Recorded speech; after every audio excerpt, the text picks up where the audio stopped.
I was gonna scare you guys and just realized you can see me in the mirror back there.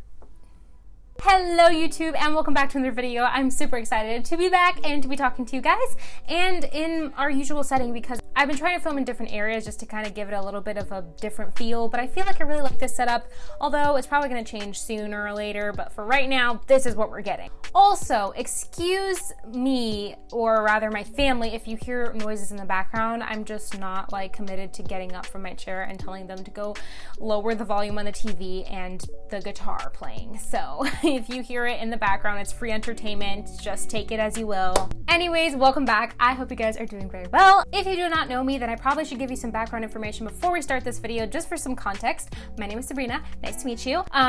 Things get really weird on this channel, and also I am an aspiring screenwriter director who absolutely loves filmmaking in every single way. So for this video, I thought I'd implement my passion and kind of spread it out throughout 5 days and call it 5 days of filmmaking. For 5 days, I'm going to try to do something every single day that pertains to filmmaking, whether that's working on my script or playing around with a DSLR. But as a means to be productive, I just decided to implement my love for filmmaking into a video so that you guys can kind of learn along with me and so that I can just kind of teach myself how to do certain things since I am not technically in film school yet. So for day one, I'm kind of going to recover what I already know about ISO, aperture, and shutter speed, which are the three components that change your exposure on your camera, and it's super important to understand. For day two, I am learning how to shoot in slow motion because I feel like I don't understand the complete concept of how to convert it to editing. On day three, I'm going to be writing my script, and I'm going to be writing as much as I possibly can on day three just to dedicate that day to writing.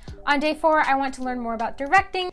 And day five is a pretty fun one, but I'm going to be watching a movie from my very, very, very, very long, and when I mean long movie list. I will be learning these lessons, teaching these lessons, and implementing them into my everyday life, just so that I have like a full rounded spectrum of learning, if that makes any sense.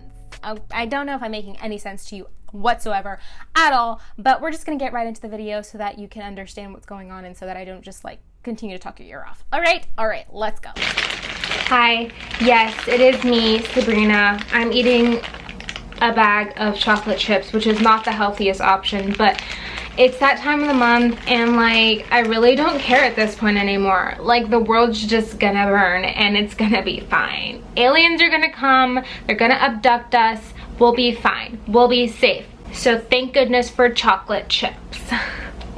I am in a mood today, guys. I am in a mood. But then again, when am I not? Also, I should just chew this before I drive the entire nation crazy. So 1 second. See, I told you, healthy. Hello guys, it is, I don't even know what day it is. What day is it? What day is it, Mark? I don't know who Mark is. Samantha, I don't even know a Samantha. If you know where that's from, you're a real one. Okay, let's just restart this whole thing over again. Hey guys, it is July 5th, 2020, and it is day one of 5 days of filmmaking. So obviously, day one is when I learn about ISO, aperture, and shutter speed. Now as a disclaimer, I do know some things about ISO, aperture, and shutter speed. I feel like I am getting the hang of it and learning the material, and I feel like I'm getting more comfortable with the terms and just with what they mean and how I can change it on the camera. From what I can understand, ISO, aperture, and shutter speed, they are the three components of your camera that change the exposure, which is super important to understand when you are filming because you can either be way too exposed, where you can be overexposed, or you can be underexposed, and you want to make sure that you're properly exposed and that you have all of your subjects in line and in frame and in focus so that the viewer can have a more pleasant time watching your videos rather than being like, why does Jessica look like a freaking ghost? You know what I mean? Oh, I need chocolate. However, though I know about these three different settings, I am not an expert on them, and I really want to master them because they are so important, and they're the first things that you learn whether you're taking a photography class or filmmaking classes. Are literally the first things you learn. So I want to make sure that I master it, even though I'm not in film school or anything like that, because again, we teach ourselves here. We are self-sufficient individuals who don't need no man. So for this, I'm going to actually look for some videos on YouTube. I did learn some of these settings on udemy.com on one of the courses that I'm taking there. This video is not sponsored by them. I just love them very much, and they're a lot cheaper than Masterclass or any of the other classes out there online. Not to say that those aren't like great, because Masterclass is great quality. What? It's great quality, but I feel like Udemy just kind of gets the job done, and you're paying way less money because there's a lot of sales on there a lot of the time. So I will put the link in the description of what course I'm taking. I also have it linked in another video, but I can't really remember which one it was. I'll put a card up here if I can find it, and it'll be linked in that video as well. But for right now, since I did already watch those videos, I'm just gonna find some on YouTube, and then I'm gonna come back to you guys and tell you what I learned.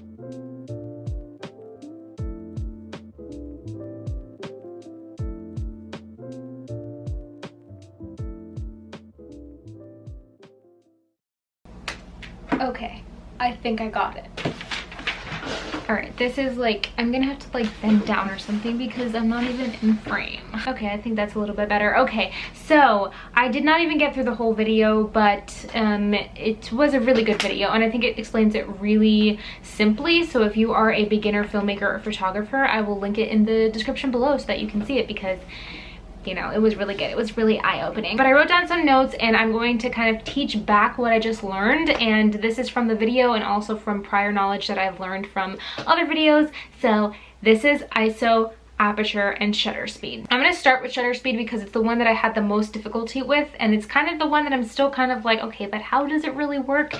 Because it's kind of confusing, you know what I mean? But basically, ISO, aperture, and shutter speed are the three components or three settings in your camera that control the exposure of your video. This is super important because you don't want to be too overexposed or underexposed, like I explained before, because it just won't give it, it's not a good look. It's not a good look for you, hun. It's not. And basically, you can't use one without the other. They all go together to create a wonderful and beautiful looking film. So I'm going to start with shutter speed. Shutter speed, as you have probably heard of, has to do a lot with movement and how fast or slow the gate in your camera closes to capture a picture. So for instance, if somebody is running really, really fast and you want to capture that one moment, you're going to want to have a higher shutter speed so that it can capture that picture crisp and clearly. So basically, fast movement equals high shutter speed, and slow movement equals a low shutter speed. The next one that I'm going to teach back is aperture, and I absolutely love aperture. It's one of the first exposure tricks that I learned, and it's so incredibly important.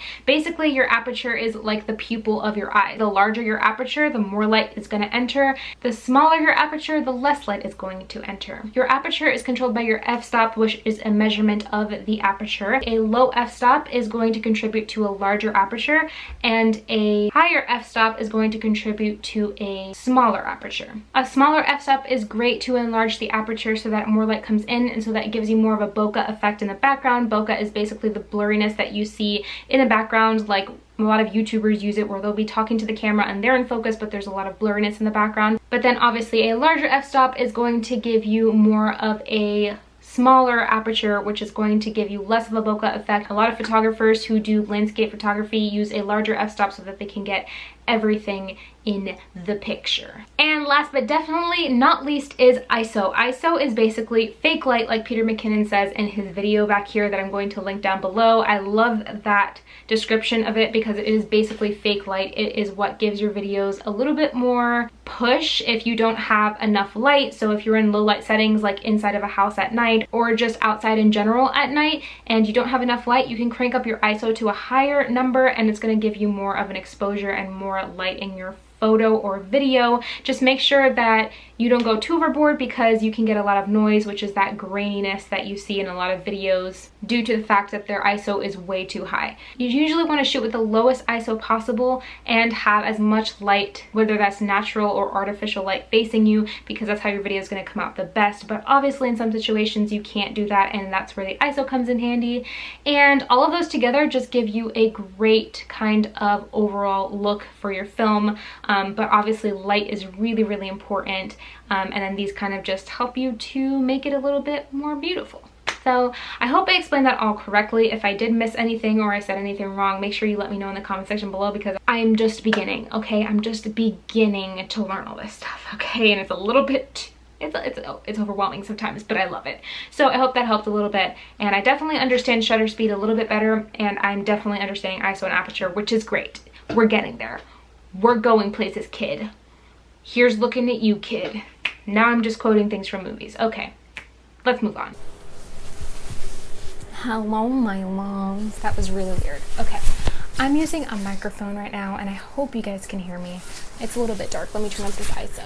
My family members are sleeping right now, so unfortunately I have to be a little bit more quiet than usual, which is very difficult for me because I tend to just like be like obnoxiously loud, like obnoxiously. But hello again, it is day 2, guys, and I'm super excited for today because that means that it is slow-mo day. I love watching B-rolls, and if you don't know what a B-roll is, I kind of explained it in my past video. I'll leave a link to that video up here so you guys can click on it and go check it out. But I absolutely love watching B-rolls. I think they're so freaking aesthetic, and like they're just everything, okay? It just gives more of a dramatic feel to your videos, and I really want to learn how to do slow motion.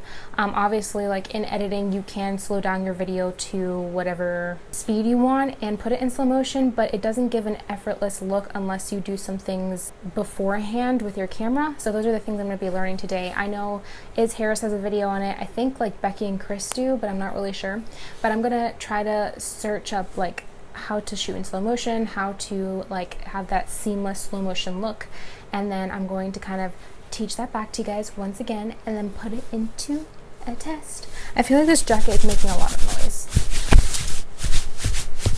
My apologies for that, but that's it. That's all I wanted to say. So we're gonna go learn now.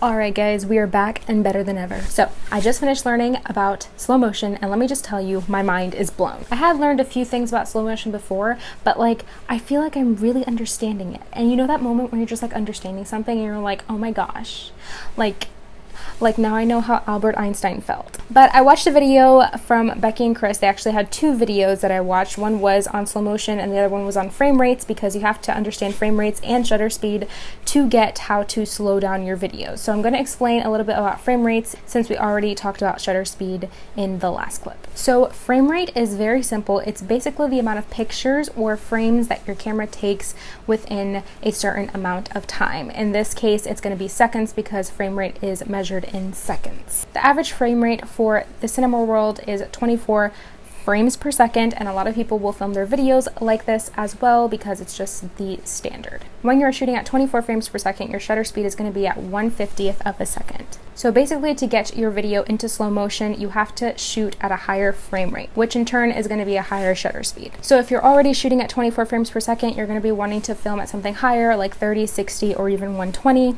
And then once you put that 30, 60, or 120 frames per second back into the editing process, it's going to slow it down to 24 frames per second, which gives you that slow-mo look. An easy way to convert frames per second to seconds for your shutter speed is to take the number of frames per second that you're shooting at and multiply it by 2, and then round up if you need to. So obviously, shutter speed and frames per second are really important when it comes into slow-mo. Then you're going to put it back into the editing process, like I said before, and it's going to turn it back into 24 frames per second and slow down the video and make it longer and smoother and just beautiful. I love the slow motion effect and I can't wait to implement it, so let's go. All right. My brother's being very obnoxious. He's right over there. But I'm going to be filming him on his skateboard as a means to try to get a good slow motion video. I have my ISO is actually all the way down right now, and I'm filming at 50 frames per second, and then my shutter speed is at 1/100th right now. I don't know if the lens is getting foggy. Let me just clean you guys up a little bit. So I'm gonna film him on the skateboard. He's making a lot of noise. I don't even know if you can hear me. Yeah, let's do this.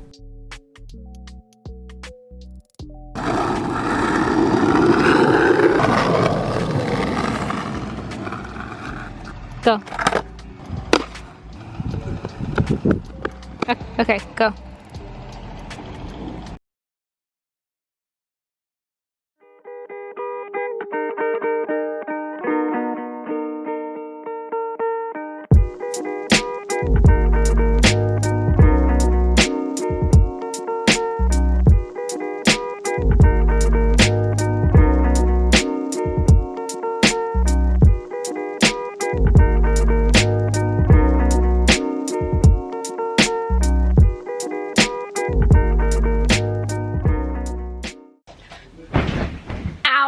We're just gonna move this a little bit because I like the lighting here better.